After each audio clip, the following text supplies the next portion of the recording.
The family man web சீரிஸில் கதையாசிரியாக பணியாற்றிய சுமன் குமார் இயக்கத்தில் கீர்த்தி சுரேஷ், MS பாஸ்கர், தெய்வதர்ஷினி, ரவீந்திர விஜய் மற்றும் ஆனந்தசாமி உள்ளிட்டோர் நடிப்பில் உருவாக்கியுள்ள ரங்கதாதா திரைப்படம் நேற்று திரையரங்களில் சுதந்திர தினத்தை முன்னிட்டு வெளியானது. இந்த படத்தின் டீசர் மற்றும் ட்ரெய்லரில் ஹிந்தி திணிப்புக்கு எதிரான படம் இது என காட்டப்பட்டிருந்தது. இது முழுக்க முழுக்க பொலிட்டிக்கல் சட்டையர் மற்றும் பெண்ணுரிமை படமாக உருவாக்கியிருக்கிறது.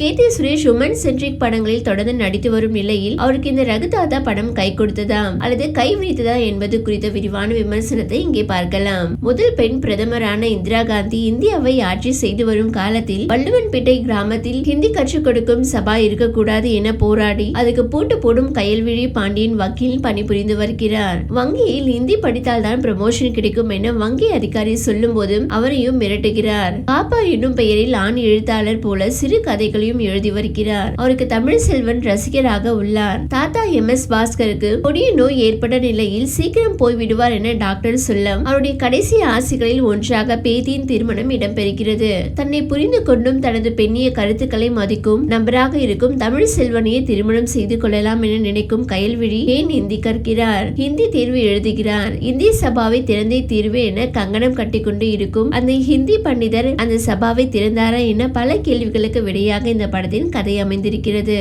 சுமன் இயக்கத்தில் உருவாக்கியுள்ள இந்த படம் சுமாருக்கும் சூப்பருக்கும் இடையே மாட்டிக்கொண்டு தவிக்கிறது. மலையாளத்தில் வெளியான ஜெய ஜெய ஜெய ஹே படத்தில் வரும் ஒரு சின்ன போர்ஷனை முழு படமாக எடுத்துள்ளார் இயக்குனர் என்பது போலதான் தோன்றுகிறது. கீர்த்தி சுரேஷ் கயல்விழி பாண்டியனாக சிக்ஸர் அடித்திருக்கிறார். நிச்சயதார்த்த நிகழ்ச்சி மற்றும் படத்தின் கிளைமேக்ஸ் திருமண காட்சிகள் தியேட்டருக்கு செல்லும் ரசிகர்களுக்கு நிச்சயம் நல்ல ட்ரீட்டாக இருக்கும். கீர்த்தி சுரேஷை தாண்டி அவரது காதலனாக வரும் ரவீந்திர விஜய் சிறப்பாகவே நடித்துள்ளார். தாத்தாவாக MS பாஸ்கர் ஸ்கோர் செய்கிறார். வங்கி அதிகாரியாக நடித்துள்ள ராஜு ரவீந்திரநாதன் தப்பு தப்பாக தமிழ் பேசும் காட்சிகள் எல்லாம் தியேட்டரில் சிரிப்பலை அதிர்கிறது. தேவதர்ஷினி முடிந்தவரை படத்திற்கு சப்போர்ட் செய்ய முயற்சித்திருக்கிறார். கீர்த்தி சுரேஷின் அண்ணன் மற்றும் அந்த 500 ரூபாய் லாரி அண்ணி கதாபாத்திரம் கலக்கல். ஹிந்தி திணிப்பு பற்றிய படமாக ஆரம்பிக்கும் இந்த படத்தில் அதை பற்றிய அழுத்தமான கதை இருக்கிறதா என்றால் இல்லை என்றுதான் சொல்ல வேண்டும். அந்த இந்தி பண்டிதரை பார்த்தால் தான் பாவமாக இருக்கிறது. கடைசி வரை அவருக்கு பெரிதாக எந்த ஒரு ஸ்கோப்பும் இல்லை.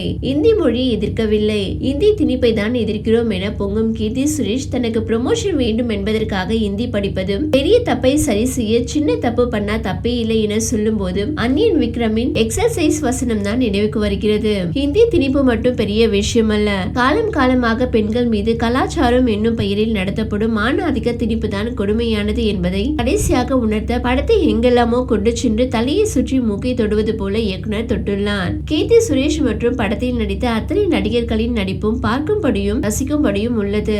ஒரு சில ஒன்லைனர்கள் ஆங்காங்கே சிரிக்க வைக்கின்றன.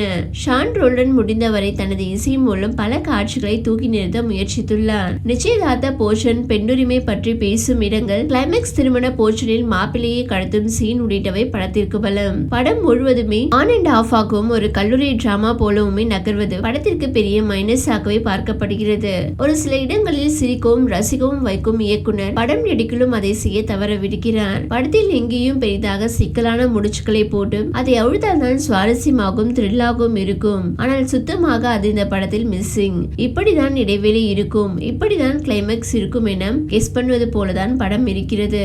இன்னும் கொஞ்சம் திரைக்கதையில் உழைத்திருந்தால் படம் தரமாக வந்திருக்கும்.